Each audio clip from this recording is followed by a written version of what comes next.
ഞാൻ ദീപ എസ് പണിക്കർ. അപ്പം ഞങ്ങൾക്ക് വലിയ ശല്യമായിട്ട് മാറിയിരിക്കും ഇവരെ കൊണ്ട്. ഇവൻ്റെ വീട്ടിൽ ആര് വരുന്നെന്ന്, സോമരാജൻ്റെയും ഒക്കെ ഒന്നും വീട്ടിൽ ആര് വരുന്നൊന്നും ഇതല്ല. പക്ഷേ ഇവന്മാർ വരുത്തുന്നതെന്ന് വെച്ച് കഴിഞ്ഞാൽ നമ്മളുടെ വീട്ടിൽ ആൾ വരുന്നു, നമ്മുടെ വീട്ടിൽ ആണുങ്ങൾ ഇരിക്കുന്നു എന്ന് പറഞ്ഞുകൊണ്ടാണ് കഥ ഉണ്ടാക്കുന്നത്. ഇപ്പം സമയം 16:54. എൻ്റെ വീട്ടിലിരിക്കുകയാണ്. ഇവിടെ ഒന്നും ഒരവനും ഇല്ല, ഞാനും എൻ്റെ അമ്മയായിട്ട് ഇരിക്കുന്നത്. വലിയ ശല്യമായിട്ട് മാറിയിരിക്കുക. ഇവന്മാർ ഇങ്ങനെ കുറേ ആണുങ്ങളെ അവിടെ ഇവിടെയും കയറ്റി വെച്ചിരിക്കുക. ഇതിലൊന്നാണ് KL29G1222 എന്ന് പറഞ്ഞുകൊണ്ടിരുത്തൻ. പിന്നെ ഒരു കുറിച്ചിത്തടിയിലെ ഒരവനെ കയറ്റി വെക്കും. പിന്നെ നമ്മുടെ പേര് കഥ ഉണ്ടാക്കുന്നവൻ പത്മജൻ. പിന്നെ ഒരു SNDPയിലെ സെക്രട്ടറി ഇവിടെ കയറിയിരിക്കുമായിരുന്നു. ഇങ്ങനെ പലരെയും ഇങ്ങനെ കയറ്റി വെക്കുക, എന്നിട്ട് നമ്മുടെ കൂടി ഇരിക്കുന്ന കഥകളുണ്ടാക്കുക. ഇത് വലിയ ശല്യമായിട്ട് മാറിയിരിക്കുകയാണ്. എനിക്ക് എൻ്റെ പാർട്ട്ണറുണ്ട്. ഞാൻ 14 ഇതുവരെ ഒരു കുഴപ്പമില്ല. 2021 മുതൽ അദ്ദേഹത്തിൻ്റെ കൂടാണ്. 22 മുതലുള്ള ഞാൻ ഡൽഹിയിലായിരുന്നു. അവിടെയുള്ള എല്ലാ ഇതും എൻ്റെ ഈ തെളിവുണ്ട്. അദ്ദേഹത്തിൻ്റെ കൂടെ തന്നെയാണ് നമ്മൾ ഇതാക്കിയിട്ടുള്ളത്. ഇപ്പോഴും നമ്മുടെ ഇതിൽ ആളാണ്. മെയിൽ വരും. അപ്പോൾ ഇങ്ങനെ നമ്മളെക്കുറിച്ച് കള്ളക്കഥകൾ ഉണ്ടാക്കുകയാണ്. നമ്മളെ ജീവിക്കാൻ അനുവദിക്കാതെ എൻ്റെ സ്വത്തും മുതലും ഒക്കെ പിടിച്ചെടുക്കാനും പിന്നെ എന്നെ എങ്ങനെയെങ്കിലുമൊക്കെ അപായപ്പെടുത്താനുമായിട്ട് ഇവന്മാരിങ്ങനെ നോക്കുകയാണ്.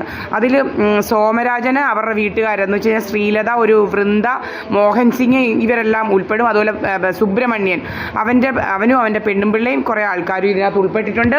പിന്നെ അവൻ്റെ മോൾ സഹിതം, ഈ സുബ്രഹ്മണ്യൻ്റെ മോൾ സഹിതം ഉൾപ്പെട്ടിട്ടുണ്ട്. അവൻ്റെ മോനെ കൊണ്ട് എൻ്റെ ഭർത്താവാണെന്നൊക്കെ പറഞ്ഞ് കഥകളുണ്ടാക്കുക. അത് വലിയ ശല്യമായിട്ട് മാറിയിരിക്കുക. ഇത് നമ്മളിതൊന്നും ചെയ്യാൻ പോകുന്നില്ല. നമ്മൾ നമ്മുടെ കാര്യം നോക്കിയിരിക്കുകയാണ്. അതുപോലെ നമ്മളുടെ ആളുകളെ, നമ്മളുടെ